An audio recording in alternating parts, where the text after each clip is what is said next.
I stare at the half-empty closet, counting the empty hangers like Morse code signals spelling out disaster. 15 years of marriage reduced to the rhythmic scraping of metal on metal as Derek yanks his clothes free, one garment at a time. You're really doing this? My voice sounds foreign, like it's coming from somewhere outside my body. Just like that? He doesn't look at me, just keeps methodically emptying his side of the closet. The expensive suits I helped him pick for client meetings. The casual shirts Maya and I got him last Father's Day. All of it, going into a sleek black suitcase that I've never seen before. I'm Alondra, and until 20 minutes ago I thought I was living someone else's life. A good life. The kind where your husband doesn't pack his bags on a random Tuesday evening while your 8-year-old daughter is at her piano lesson. Derek, I grab one of his shirts before he can add it to the pile. At least tell me why. He finally meets my eyes, and what I see there makes my stomach turn. Nothing. No guilt, no anger, no regret. Just empty calculation, like he's reviewing a business proposal. It's not working anymore, he says, tugging the shirt from my grip. You know that as well as I do. No, I really don't. My fingers curl into fists at my sides. What I know is that yesterday we were planning Maya's birthday party, and today you're walking out on us without even... Don't make this harder than it needs to be. He zips the suitcase with a finality that echoes through the room. I'll have my lawyer contact you about arrangements. Lawyer? The word tastes like poison. You already have a lawyer? He checks his watch, the one I gave him for our 10th anniversary, and sighs like I'm an employee who's making him late for a meeting. I need to go. Maya will be home soon, and it's better if I'm not here. Better for who? I step between him and the door. Because it's not better for her. And it's certainly not better for me to explain to our daughter why her father disappeared without saying goodbye. I'll call her tomorrow. He sidesteps me with practiced ease, dragging the suitcase behind him. Once things have settled, I follow him down the stairs, my mind racing through possibilities. An affair? Financial troubles? But nothing explains this cold, calculated exit. The Derek I knew, would never. The front door opens, and my heart stops. Maya stands there, her piano books clutched to her chest, eyes wide as she takes in the scene. Her father with his suitcase. Her mother on the verge of tears. Daddy? Her voice is small, uncertain. Where are you going? Derek freezes, his hand still on the doorknob. For a moment, I see a crack in his facade, a flicker of something that might be pain. Then it's gone, replaced by that same empty professionalism. I have to go away for a while, sweetheart. I'll call you tomorrow, okay? He doesn't wait for her response, doesn't hug her goodbye, just walks past her to the waiting taxi I hadn't even noticed until now. Maya drops her books and runs after him. Daddy, wait! I catch her before she can reach the sidewalk, holding her as she struggles. We watch together as Derek loads his suitcase into the trunk, gets into the back seat, and disappears down our tree-lined street without a backward glance. Maya's small body shakes with sobs against mine. I should be crying too, but something else is taking root inside me. Something hot and sharp and dangerous. Because now I know this wasn't a sudden decision. This was planned, calculated, every detail arranged in advance, from the taxi to the lawyer to the timing of his exit. And as I stand there, holding my daughter while our world crumbles around us, I make a promise to myself. Derek thinks he's written the ending to our story, but he's wrong. This isn't an ending at all, it's a declaration of war. The first thing I notice when I walk into my mother's design studio is the stack of accounting papers on her desk. Evelyn never leaves paperwork visible. It ruins the aesthetic, she always says. But today they're there, arranged in neat piles like evidence at a crime scene. You've been crying, she says, rising from her ergonomic chair. Sit down before you collapse. I sink into the leather sofa, the one she imported from Milan last year. Maya's curled up in the corner, absorbed in her tablet, headphones blocking out our adult conversations. Just like at home, she's retreated into her own world since Derek left 3 days ago. He's emptied our joint account. The words taste like battery acid. Every penny, Mother, even Maya's college fund. Evelyn's perfectly manicured nails drum against her desk. I warned you about joint accounts when you married him. A woman should always... Not now. I press my fingers to my temples. I need help, not lectures. She studies me for a moment, then pulls out a manila envelope. I had my accountant prepare these after your call yesterday. Financial records, property assessments, everything we'll need to protect your assets. Of course she did. Evelyn's always 3 steps ahead, especially when it comes to money. It's how she built her empire after my father died, turning a small interior design business into a multi-million-dollar firm. There's something else. She slides a piece of paper across the desk. Derek's restaurant. Look at the ownership structure. I scan the document, then read it again. This can't be right. He told me he owns 60%. He owns 25%, and he's leveraged even that against personal loans. She leans forward. Alondra, darling, when was the last time you actually looked at your family's finances? The question hits like a slap. I'd trusted Derek to handle the money while I focused on my design career in Maya. He'd always said he had everything under control, that his restaurant was thriving. Oh God! A memory surfaces. Derek's face 2 months ago when I mentioned expanding my freelance business. The flash of something in his eyes. Not pride, not support. He resented me. Men often do. Evelyn's voice carries years of hard-won wisdom, especially when their wives outshine them. My phone buzzes. A text from an unknown number. We need to talk about Derek. Meet me at Riverside Park, 7 p.m. Liam. Derek's friend? Evelyn asks, reading over my shoulder. The one who helped him start the restaurant? I nod, remembering Liam's too wide smile at our dinner parties, the way he and Derek would huddle in corners, conversations stopping when I approached. He knows something. Then you need to know it too. Evelyn opens her desk drawer and removes a small recorder. Take this and remember what I taught you. Information is power. Maya looks up from her tablet, suddenly alert. Is Daddy in trouble? The question hangs in the air like smoke. I cross to the sofa and pull her close, breathing in the strawberry scent of her shampoo. No, baby. We're just trying to understand some grown-up things. He didn't call yesterday, she whispers. He promised. Evelyn's expression hardens. She reaches for her phone, but I shake my head. Let Derek dig his own grave with broken promises. Each one is another nail in the coffin of Maya's trust in him. I should go. I stand, taking the recorder and envelope. The park isn't far, but I want to scope it out before meeting Liam. Be careful! Evelyn's warning follows me to the door. Men like Derek don't just walk away without a reason. Whatever you find out tonight, it's probably worse than you imagine. I pause at the threshold, looking back at Maya. She's returned to her tablet, but her shoulders are tense, her small frame rigid with unspoken anxiety. Mother? I keep my voice low. If anything happens to me, nothing will happen. She cuts me off with trademark certainty. But Maya can stay with me tonight. Go find out what Derek's been hiding. As I drive toward Riverside Park, the recorder heavy in my pocket, I realize Evelyn's right. This isn't just about a failed marriage or wounded pride anymore. Derek's running from something, or toward something, and whatever it is, he thought it was worth destroying our family to protect. By sunset, I'll know what that something is. And then? Then I'll make him wish he'd never underestimated me. Riverside Park feels different after sunset. The shadows stretch longer, darker, hiding things that shouldn't exist in decent neighborhoods, like the truth I'm about to learn. Liam's already waiting at the agreed spot, his silhouette unmistakable against the river's gleam. He's wearing the same expensive suit he always does. But something's off. The confidence is gone, replaced by nervous energy as he paces near the railing. You're early, he says when I approach. His eyes dart around like he's expecting company. Did anyone follow you? I press record on the device in my pocket. Who would be following me, Liam? He laughs, but it's hollow. You really don't know anything, do you? Derek always said you were focused elsewhere. Then enlighten me. I lean against the railing, forcing casualness I don't feel. Start with why my husband emptied our accounts before disappearing. Because he needed capital. Liam loosens his tie.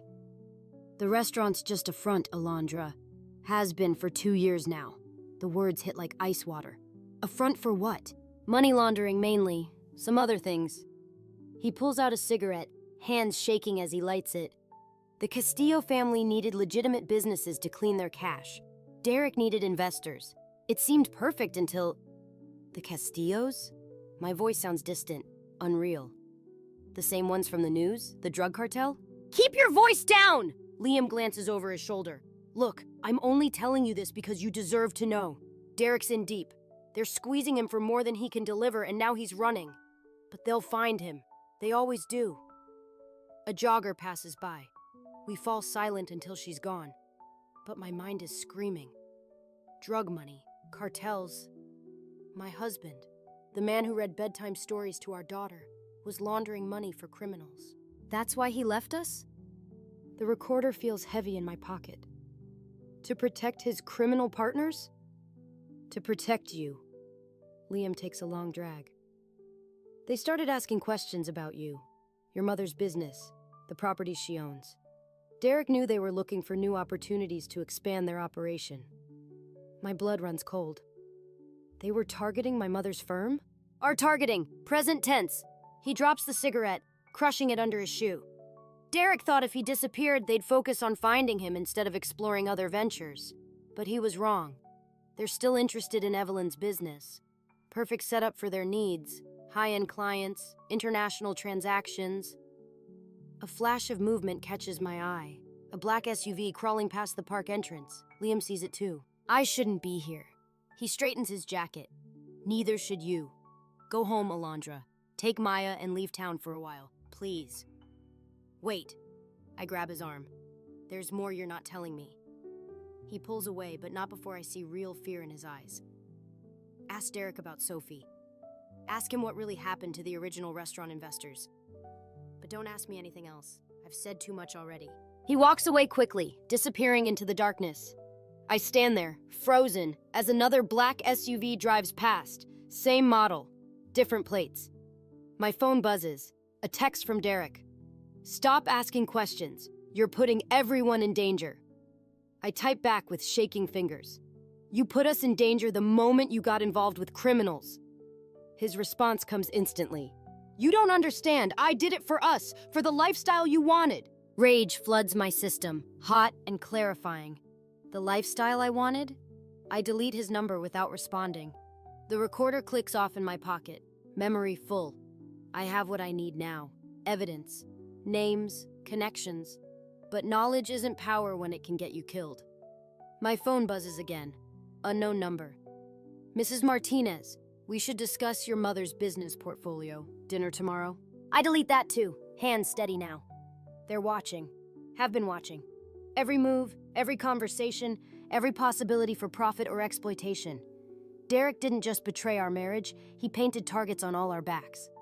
The third black SUV rolls past as I walk to my car. I don't run, don't look around, just walk, keys gripped between my knuckles, mind already racing ahead. I know what I have to do now. It's not enough to expose Derek anymore. I have to destroy him completely, before he can drag anyone else into his web of lies. Before the Castillos decide my mother's business is too tempting to resist. Before Maya learns that her father didn't just abandon us, he sacrificed us. The restaurant's Yelp page glows on my laptop screen, cursor hovering over the post review button. 3 stars, just enough to seem legitimate, not enough to help business. The comment I've crafted is subtle. Hints about food safety concerns, questions about financial stability. Nothing provably false, but deadly in its implications. My finger trembles above the mouse. This is wrong, petty, beneath me. I click post anyway. Mommy? Maya's voice startles me. She stands in my home office doorway, clutching her tablet. Someone at school said Daddy's restaurant might close. I close the laptop too quickly. Sometimes businesses have problems, sweetheart. It doesn't mean... Is that why those men were watching our house? The question stops my breath. What men? In the black car. She hugs the tablet tighter. They were there when I got home from piano yesterday, and this morning. My hands start shaking. I grab my phone, pulling up the security app I installed last week. The footage shows exactly what she described. A black SUV, different from the ones at the park, but just as ominous.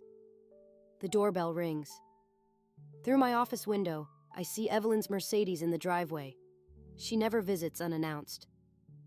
Maya, go to your room, lock the door. Don't come out until I call you. She hesitates. Like when Daddy and Uncle Liam had their special meetings? The implications of that hit me like a punch. How much has my 8-year-old seen? How long has she been carrying these secrets? Evelyn's already letting herself in when I reach the foyer. Her face is ash gray. We have a problem.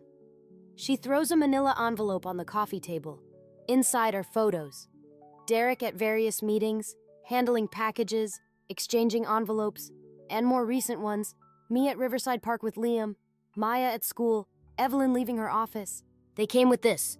She hands me a business card. Expensive stock, embossed lettering. Sophie Chen, Business Development Director. Derek's Sophie? My laugh sounds hysterical even to me. She works for them? She works for everyone. Evelyn sinks onto the sofa. I did some digging. She specializes in identifying vulnerable businesses for takeover. The restaurant was just her way in. Now she set her sights on my firm. The pieces clicked together. That's why Derek ran.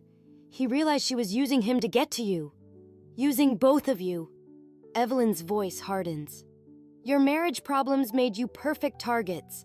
A desperate husband, a successful wife with connections to bigger opportunities. My phone buzzes. A new review on the restaurant's page. Wonderful atmosphere, excellent service. Don't believe the negative reviews. They're from a bitter ex-wife trying to destroy a good man's business. Shame on you, Alondra.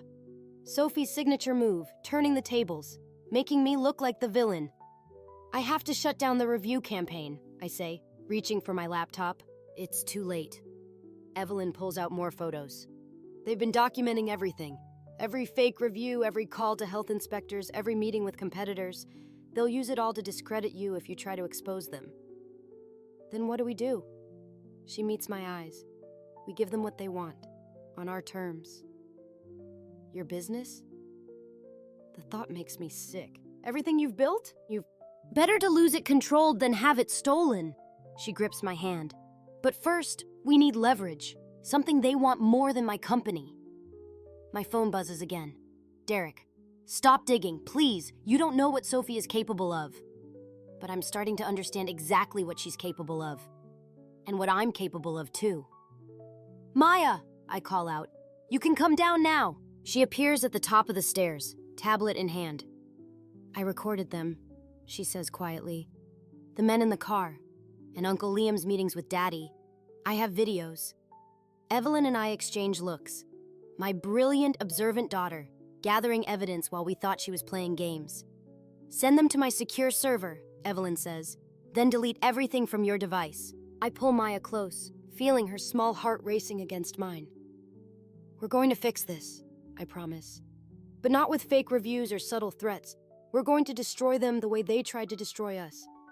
From the inside out.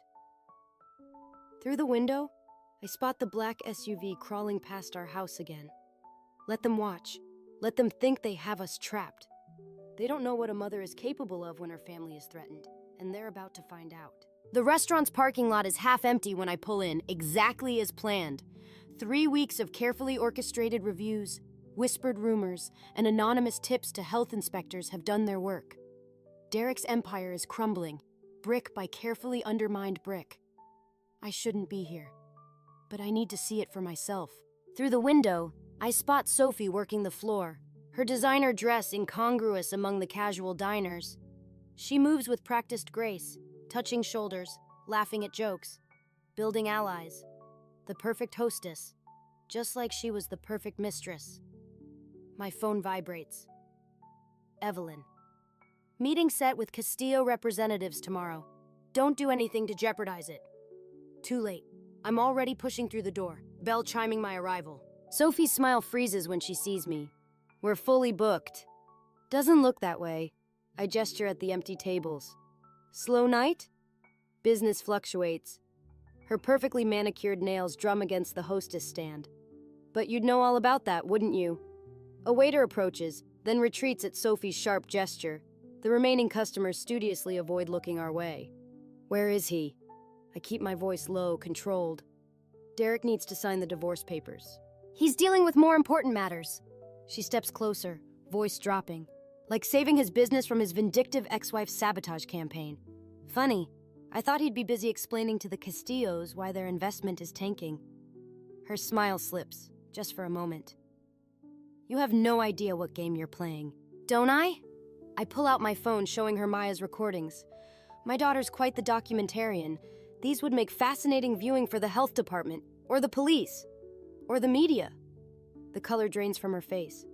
You wouldn't dare. Try me. I swipe to another video. Sophie herself, meeting with known Castillo associates. I'm not the desperate housewife you thought you could manipulate. And Derek isn't the only one with something to lose. The kitchen doors burst open. Derek storms out, face twisted with rage and fear. What are you doing here? Getting your attention. I turn the phone toward him.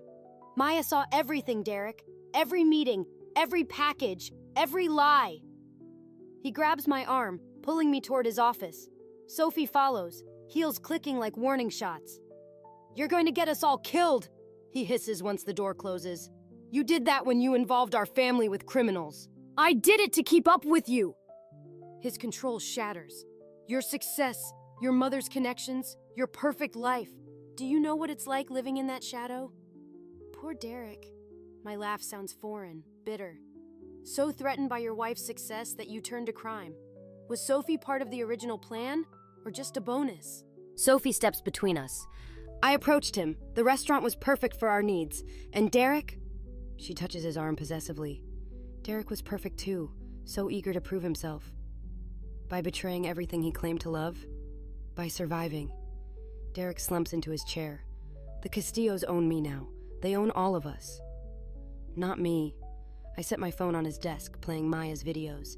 And not my daughter. Sign the papers, Derek. Walk away, or these go public. Sophie's laugh is cold. You'd risk everything? Your mother's business? Your daughter's safety? I already have a plan for that. I meet Derek's eyes. Remember what you always said about me? That I was too focused, too driven? You were right. And now that focus is on destroying you. You can't win this, he whispers. Watch me. The office door opens. Liam stands there, face grim. They're here. Through the window, I see 3 black SUVs pulling into the parking lot. The same ones that have been watching my house, following Maya. Sophie straightens her dress. Right on schedule. What did you do? Derek's voice shakes. Called in the cavalry? She smirks at me.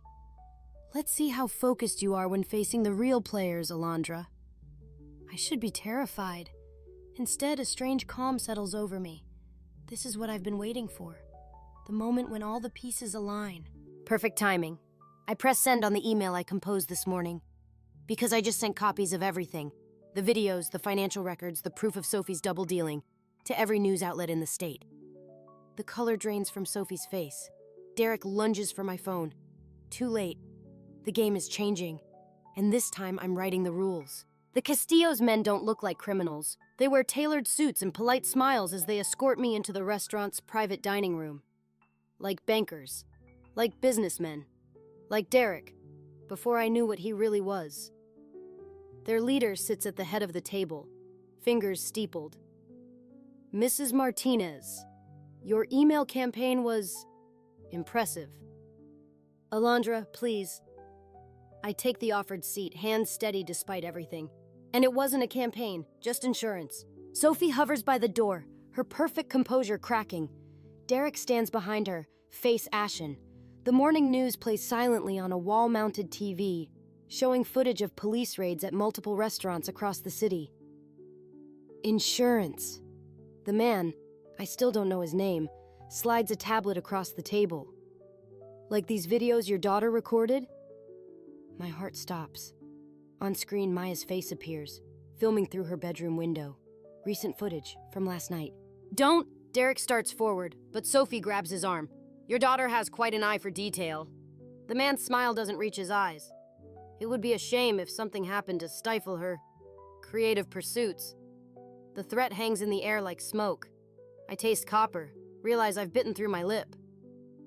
What do you want? The same thing we've always wanted. Your mother's business, its connections, its potential. He gestures expansively. Derek was supposed to facilitate that transition smoothly When he failed, Sophie stepped in. Now here we are making things complicated. My phone buzzes. Evelyn, where are you? The FBI is here. The man's smile widens. Ah, right on schedule. Your mother made the call, I assume? What? We've been working with Evelyn for months. Sophie steps forward, triumphant. Who do you think introduced me to Derek? We needed someone close to you, someone who could help guide you toward cooperation. The room tilts sideways. My mother wouldn't... Your mother is a businesswoman. The man's voice is almost gentle. She understands the value of strategic partnerships, unlike you, with your messy emotions and desperate revenge plots. The TV catches my eye again. Breaking news banner. Local designer linked to money laundering operation. My face appears on screen, followed by Derek's, then Maya's school photo. No! The word comes out strangled. You can't! We already have. He stands, straightening his jacket. Your reputation is ruined. Your daughter's safety is compromised. Your mother's cooperation is secured. The only question is, will you finally stop fighting? Derek moves toward me, face twisted with genuine anguish. I tried to warn you. I tried to protect you by leaving. By running away. I spit back. Like always. Enough. The man's voice cuts through the tension. Mrs. Martinez, you have 1 hour to sign over your shares in your mother's company. After that, he glances at the tablet, still showing Maya's face. Well, my phone buzzes again. Unknown number. Maya is safe. Trust no one. Wait for signal. I almost laugh. Trust no one? Too late. My husband betrayed me. My mother sold me out. Even my revenge has been turned against me. I'll need to review the paperwork, I say, voice hollow. Of course. He signals, and a thick contract appears.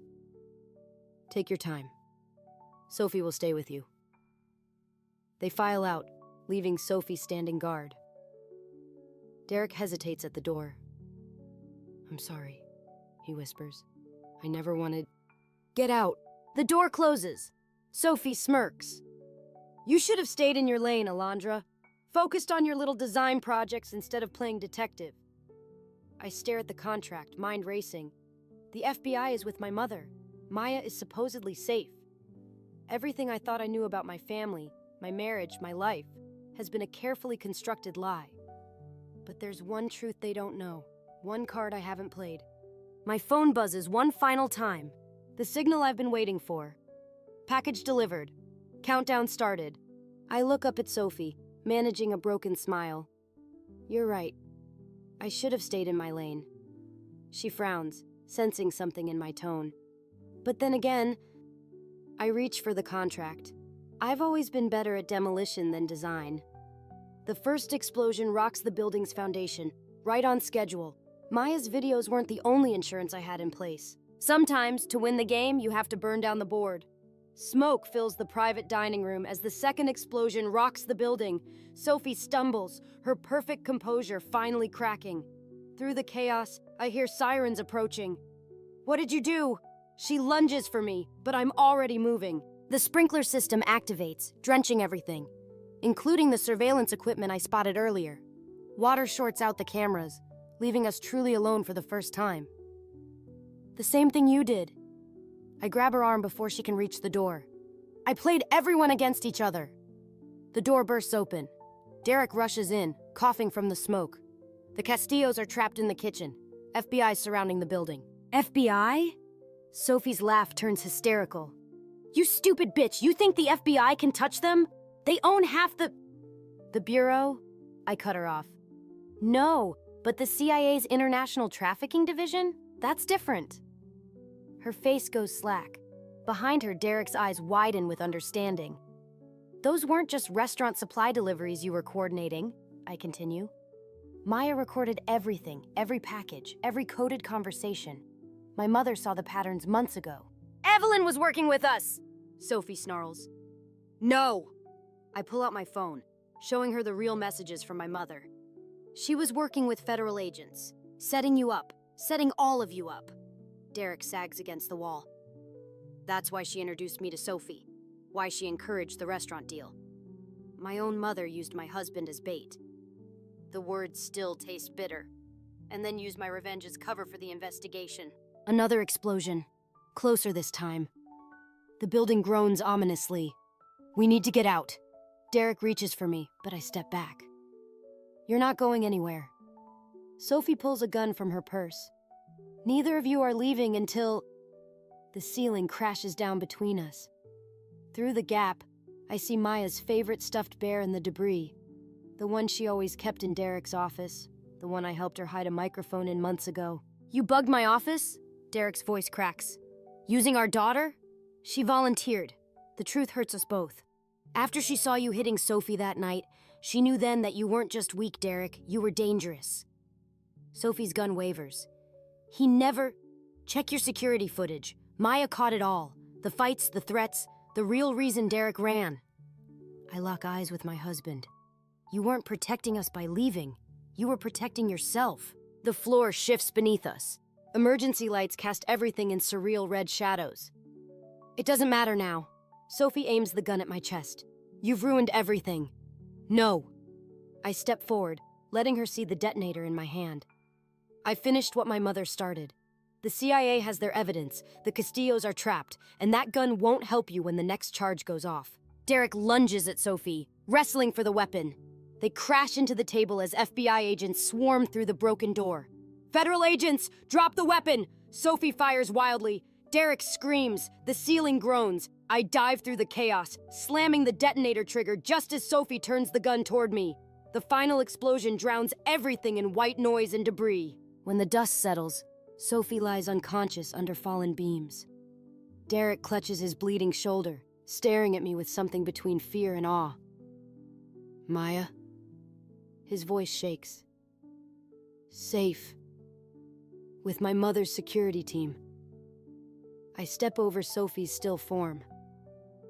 She'll testify against you both. Alondra, Save it.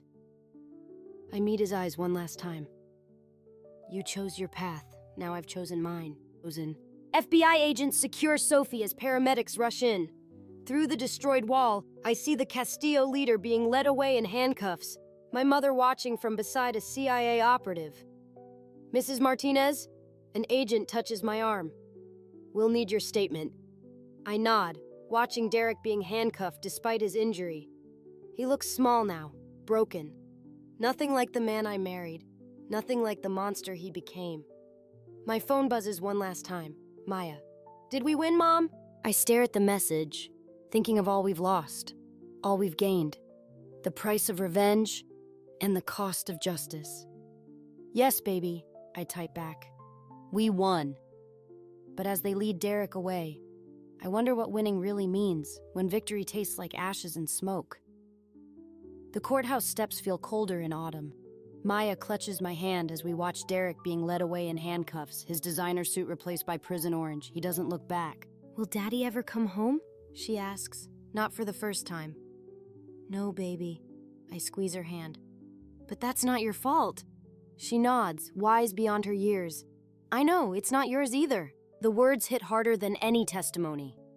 Through the trial, I'd watched my daughter transform from victim to witness.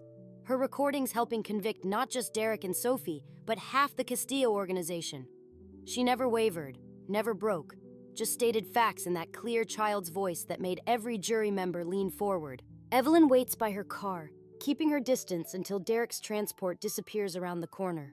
When she approaches, her heels click like metronome beats marking time. The CIA sends their thanks, she says, as if we're discussing a successful dinner party. The evidence was comprehensive. 15 years. The sentence echoes in my head. Was it worth it? Using your own family as bait? She reaches for Maya, who steps behind me. Another small gesture that speaks volumes. I protected you the only way I knew how. Evelyn's perfect makeup can't hide her age today. By controlling the danger rather than letting it control us. Like Derek tried to control me? Like Sophie tried to control him? The laugh catches in my throat. We're all just puppets, pulling each other's strings. Maya tugs my sleeve, pointing across the street. Through the autumn leaves, I spot a black SUV idling. Not the Castillos this time. They're finished. But there will always be others. Other criminals, other schemes, other families to destroy. "I'm selling the firm," Evelyn announces suddenly. "Moving to Paris. You should come with me, both of you. Start fresh." "Run away?" I meet her eyes. "Like Derek did?" She flinches. For the first time, I see real regret in her expression. "I never meant—" "I know what you meant." I take Maya's hand again. But we're done running, done hiding, done letting fear control us. "The house feels different without the security detail," Maya says later that night, helping me pack Derek's remaining belongings for donation. Quieter. I pause, holding one of his old ties. The silk is smooth under my fingers, like the lies he used to tell. "Different good or different bad?" She considers this, arranging her stuffed animals on the bed we bought to replace the one that reminded her of watching Derek through her window. "Different, true. The wisdom of children." I drop the tie in the donation box, noting how Maya relaxes when it's out of sight. She's been sleeping better since the trial, drawing pictures that don't feature shadowy figures or hidden cameras. My phone buzzes. A text from an unknown number. "You won, but at what cost?"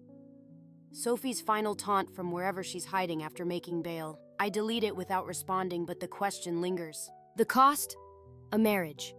A mother-daughter relationship. Maya's innocence. My own. The gain. Freedom. Truth. A daughter who knows her strength. A mother who finally understands her own. "Mom?" Maya holds up Derek's old watch, my anniversary gift to him. "Can we burn this one?" I should say no. Should teach her about forgiveness, about rising above revenge. Instead, I grab the lighter fluid from the garage. We build a small fire in the backyard fire pit, watching as the watch face melts and warps. Maya adds the tie I couldn't donate. I throw in my wedding ring. "Is this wrong?" she asks, watching the flames consume our past. "Maybe." I pull her close.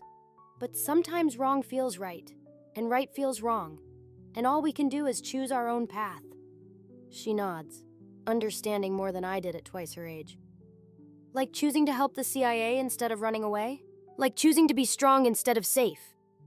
The fire crackles, sending sparks into the night sky. Somewhere out there, Evelyn is planning her escape to Paris. Derek is starting his prison sentence. Sophie is plotting her next move. But here, in this moment, Maya and I are choosing something different. Not revenge, not justice, just truth, in all its messy, complicated glory. The truth about strength, about family, about the fine line between protection and control. And maybe that's the greatest revenge of all.